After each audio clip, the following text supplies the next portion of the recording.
got a really bad fear of needles. Now I knew this about Ron when he arrived because it mentioned stuff about with the dental centres and stuff like this. And he says, yeah, look, I'm really scared of needles. And he does faint at the sight of needles. And even though he's been on operations where we've carried many back, sick people back, he can see other people's blood, but anything about his own blood, he can't stand it, and he gets very queasy, and he just faint at the sight of needles. And I didn't realise how bad this was. Till we're at Georgia Fair this year, and there was me, Liz, Ron, Rose, and Ellie there. And we thought we'll do the Georgia thing. We got the barbecue place, and we all had ribs, except for Ron. Ron didn't have ribs, so I thought, yes, maybe doesn't like ribs. But then it all started to click together that every time we went out for a steak, I'd always have a big steak, and you'd expect a 7-foot guy, or a couple of 22-ounce porterhouses and there's something on the side. He'd get this tiny little steak, like this big, that would burn to a crisp. It was really cremated, and I'm thinking, that's just wrong. It was only at the Georgia Fair that Rose told me that, oh no, you can't have any meat on the bone. It's just because it gets queasy. It gets queasy if he has to cut it off. And Rose says, and this is Jen, isn't it, Rose? I'm not lying here. I have to cut all his meat off his bone. So we've got a 7-foot guy, 55 years old, that Mummy has to cut his meat off. But anyway, not too long ago, not too long ago, Ron had a little growth in his throat. They found it in a routine thing. He started getting a little bit bigger, so we went down to the doctors. And the doctor says, oh yeah, it looks like a stone. And he's still got a scar there now.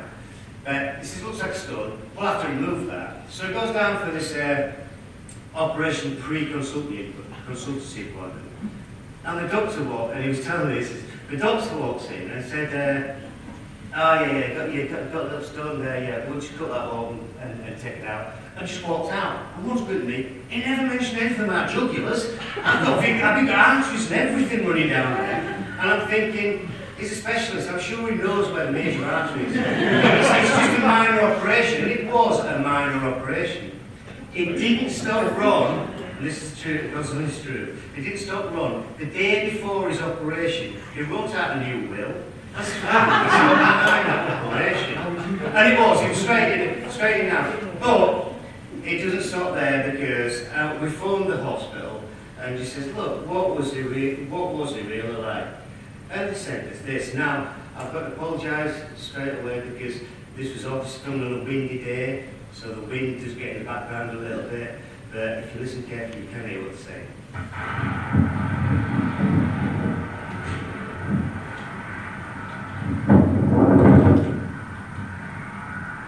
Hello, Mr. Bach. You recently visited us here at the ENT clinic for an operation to remove from your neck. Despite being a minor operation most 2-year-olds walk out from, you still manage to faint every time the needle came anywhere near you. You now hold the honor of being officially the biggest baby we have ever carried. The decision whether or not you deserve a bravery certificate, the kind we give to other babies, has to be reviewed by our board of medical directors. After some deliberation and lengthy discussions about wusses and big girls' blouses, based on the fact we will probably never again be faced with having to pick you up off the floor every time a nurse came near you, the decision has been made to reward you with this certificate. Congratulations and have a great night.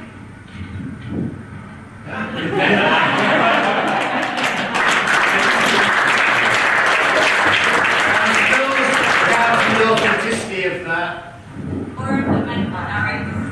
After some deliberation and lengthy discussions about the nurse came near you. Oh no. Is to remove the lump from your neck. Despite being a minor operation, Lizzie, I want to done on the first page. You know, we'd like to thank Stephanie for that. Stephanie actually is a nurse, and she took a bit of Sunday off to do that. That was good. Okay, but no, in all seriousness, runs 36 years in Air Force. I mean, there's people in this room that haven't been alive that long. And it's a massive amount of life to give to the Air Force. And to come from where we started in the Air Force, and I know, I'm not just feeling much thunder, I know from where I came from to where I ended up as a warrant officer, it takes some doing. It's certainly for the project team, it's been an absolute joy to work with. His knowledge of the C-17 is something that we didn't expect we've got in the guns. It increased his workload a hell of a lot because the squadron just ring up every day. Sorry. And they don't ring me up because they know what they get told, but they ring him up because he knows more about C-17 than, I'm not saying everybody in this room because that would be untrue, but phenomenal knowledge. And we'll miss you, and we'll particularly like to wish you all the very best in your future and return to England. In your future job that I just found out, you're going to work for Boeing at Farnborough, which you'll need to do if you're going to keep the bank of dad open for your kids. Yeah. But, and the wife, yeah. But, yeah, we really wish you all the best, and thanks so much for your, not only service at PT, but for your service in the Royal Air Force. You will be missed, mate. Okay, I'd like to hand over now to we'll hand you, but we've also got a few minutes. I'm going to keep this very brief. Thanks very much, Dougie. Dougie's really kind of said it all in many ways. 36 years is a long time to serve with any outfit. And the Air Force asks a lot of people, and he's given it all, really, really. In the sort of the time he spent out here, 3 years he's been with the team here, he was the first actually to hit the ground, so he was the first person down here. Really sort of set things up here, set the tone. Prior to that, we haven't had a sort of C-17 expert on the team. It really made a difference. It's really made a big difference for us. Always working hard. Say, Ronnie, we were sort of getting all you know, Dougie disappeared because it was raining. So it was raining somewhere in the southwest. So you know, he might get wet going home. He would be there, sort of holding the fort. So really good effort. And Rose has been good fun as well. Supported ably throughout the whole 36 years. Well, not quite the whole 36, no. 27, that's it. So I just would like to say it's an honour for me here tonight. It's really pleasant to be able to come here. And I'd just like to toast Ronnie Rose. Standing for the Charlie Crosses and Ronnie Rose.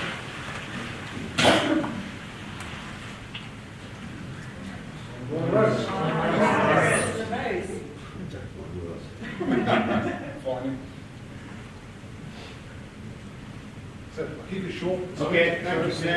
I'd like to welcome young Myers.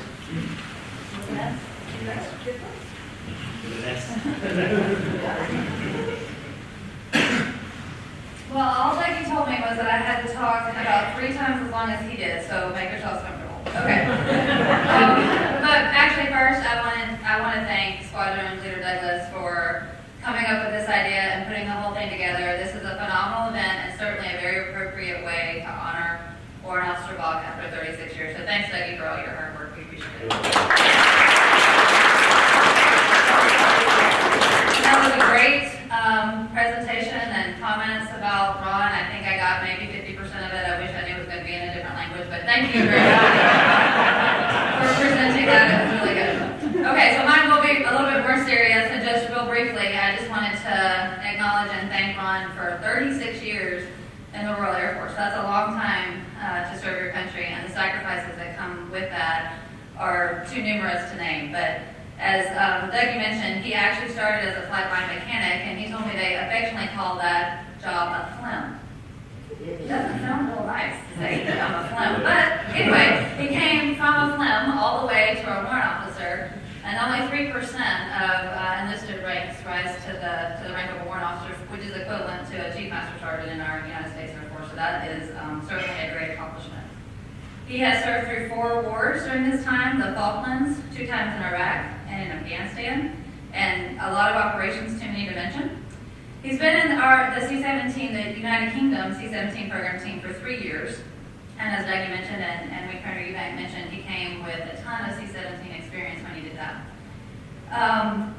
And part of that experience not only benefited the United Kingdom team, but benefited the whole virtual fleet team. So for the United Kingdom C-17 team, since Ron has been there, since Mr. Bach has been there, the RAF has averaged 604 flying hours a month with their aircraft. They've flown 24,764 hours since September of 2013. And their monthly aircraft assist average was 7.6 out of 8, which is really, really good. And so in addition to just all the work he did for the United Kingdom C-17s, he really has a phenomenal job for the entire virtual fleet. Chief Cinto mentioned to me all the times that when there was a C-17 aircraft in need, where there was the United States Air Force or one of our partners, and it was anywhere in the United Kingdom, Ron was the person they went to for assistance to see if there was anything that could be done to help out. So I have examples from when the Royal Canadian Air Force C-17 was stranded in Scotland, and we were trying to figure out how we were going to handle that. Ron was trying to see what we could do to help. Multiple different times, a USAF jet was either at Mildenhall, at Lakenheath, and parts were broken and things weren't working right, and Ron was in the middle of it trying to figure out what we could do to help. Some Australian C-17s were at Rise Norton, and one of them broke, and Ron made sure even though they didn't have the part there, he coordinated to get the parts to get that aircraft fixed. So, again, a true partner, certainly taking care of the UK C-17 team, but also taking care of the entire virtual fleet team.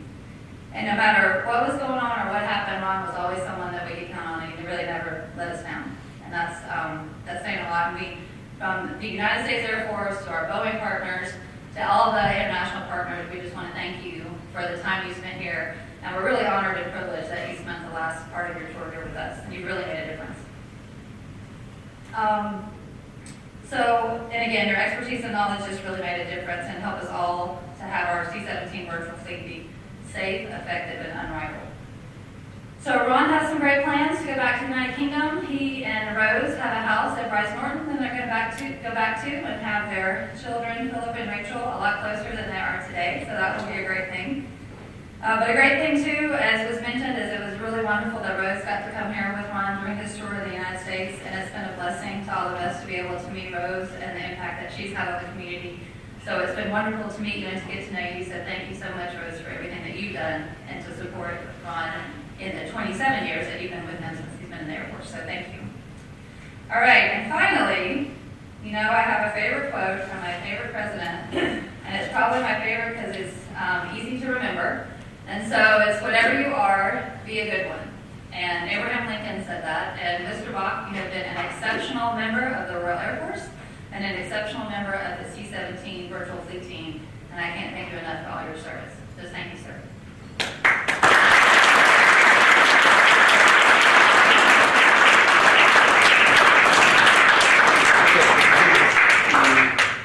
Is Ron come up here with us to start this, or would I go to him? Yes, well, you can do it. Just to show off the blip. And that stuff all over your pants. I was trying to speak. Right, where are we going to go for a picture? In the corner? All right. So first is just the traditional coin letter that says some of those things that I said. So thank you, sir, for your service. And then I wanted to give you a United States Air Force sale. This one happens to be from Right Path. And a lot of words on here about all the wonderful support you gave to the entire virtual fleet, your USAF partners, your other partners in the virtual fleet. Thank you very much.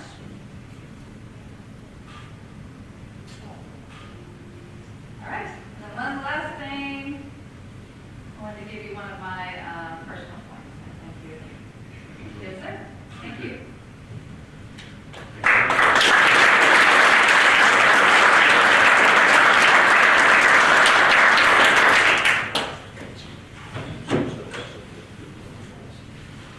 Okay, we've got, the fines don't stop here, by the way. It's too late now. No, Jason. Oh, Jason, you do it? Yeah. You still fined $5 for not wanting to come back in this afternoon. So you didn't want the attention, which you now got. Yeah. All right. Please, not there. Speech.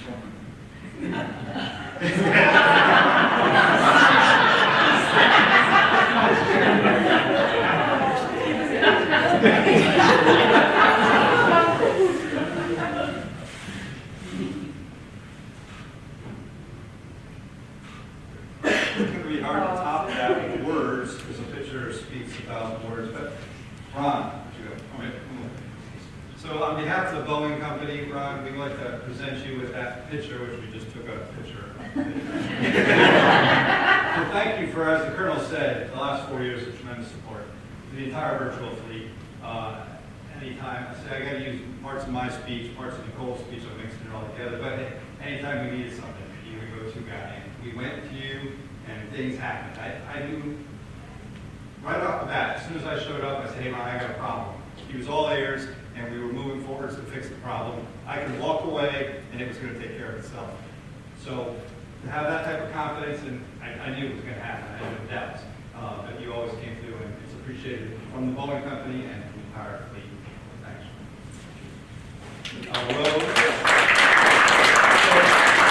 Rosie. Come on, let's get that easier.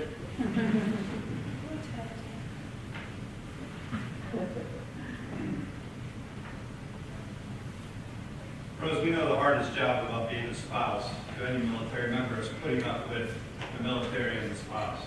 In this case, it's the military.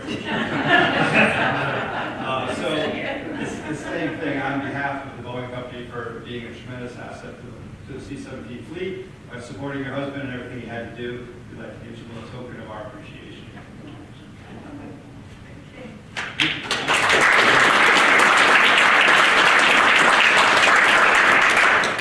It doesn't get to be a surprise to actually have it. We went through your customs all through the dinner, now you got to do ours.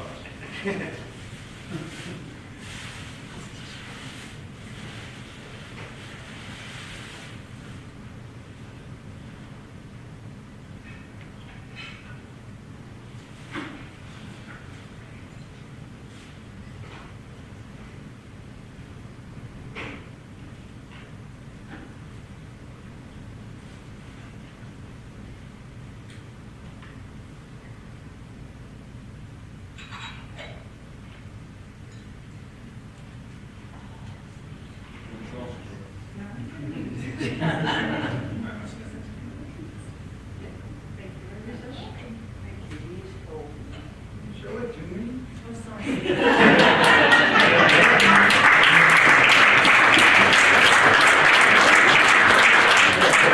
I'll stay up here for one more minute. Ron, on behalf of myself, one old maintainer to another old maintainer, I'd like to take a second and just talk about pretty much what I said, what the Colonel said, re-echoing it. As part of a tradition in the USAF, or in our Air Force, at the end of a career, we try to show our respect for someone as they move on to another career, so another chapter in their lives. So this statue is called the End of the Trail statue. The artist that put it together had a little bit different meaning. I'll let you look it up on the internet what it actually meant. Something about the cavalry pushing the Indians to the edge of the cliff, and it was over. We won't talk about that. We'll talk about the way the USAF looks at it. It's the end of a trail, end of a journey, and you're going to go ahead and start a new journey. So you and Rose together are going out on a new journey, and this, hopefully, every time you look at this, you'll think about your career in the RAF, or on the RAF, and what you did for the C-17 and the program in general. So you'll think about all of us and our appreciation for what you did while you were serving with us.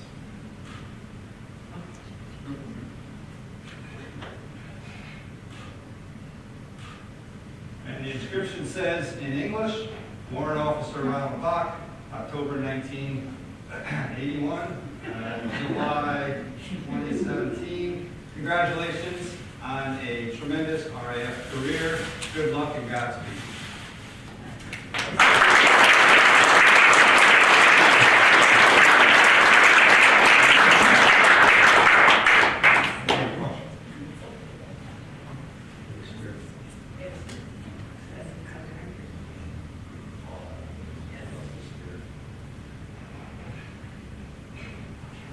We'll find it. We'll find it. Well, Jay for giving him the gift that's worth 3 times more than all the rest of the stuff we bought. Also, First second. Why were you last? quite honestly, I thought I came here to show my respect for Ron. I didn't think I'd be paying for your last whitetail. Right. Jeff, I think they got enough money in these cups. Okay, we've got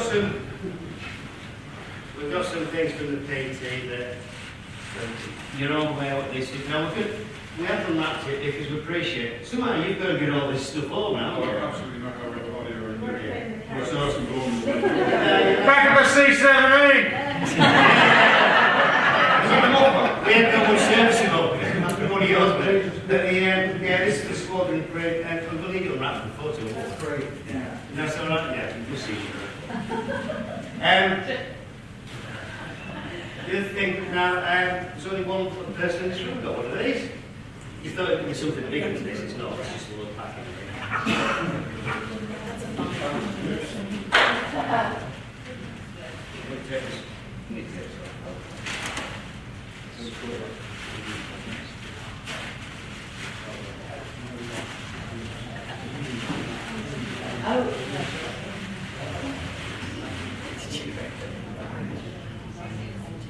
Okay, this is what Tim's got one of these. It's what we give to people that are leaving the service rather than just leaving the C-17 because you can see it's got the UK flag, although it's not the French flag. It might be, you don't know. You've got the inscription on the bottom there, you'll have to read that. Sent to Ron Bach, MSF, on his retirement from the Royal Air Force, the Union Jack commemorates his distinguished service in the Royal Air Force 1981 to 2017, while the Stars and Stripes recognises his outstanding contribution to the UK C-17 team during his final tour of duty.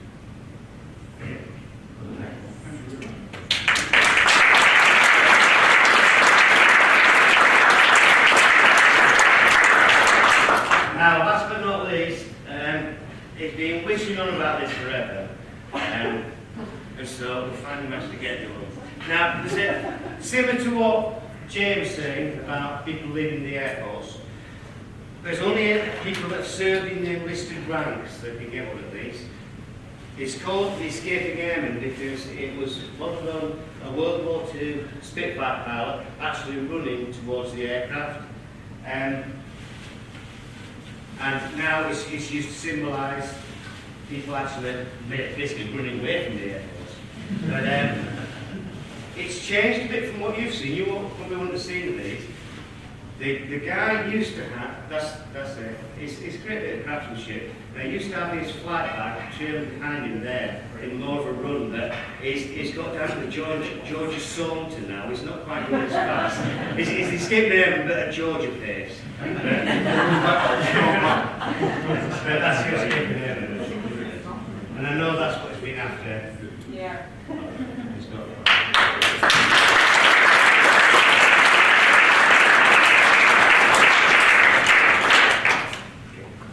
You stay here, please. Okay, all that means now is what us to Ron Bach, 1981 to 2017. Your response? I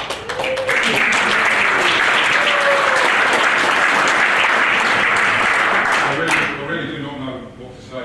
I'm not very good at speeches. I was going to say, thanks very much, let's go to the bar, and that's it. After all this, what can I say? Rose, Yeah.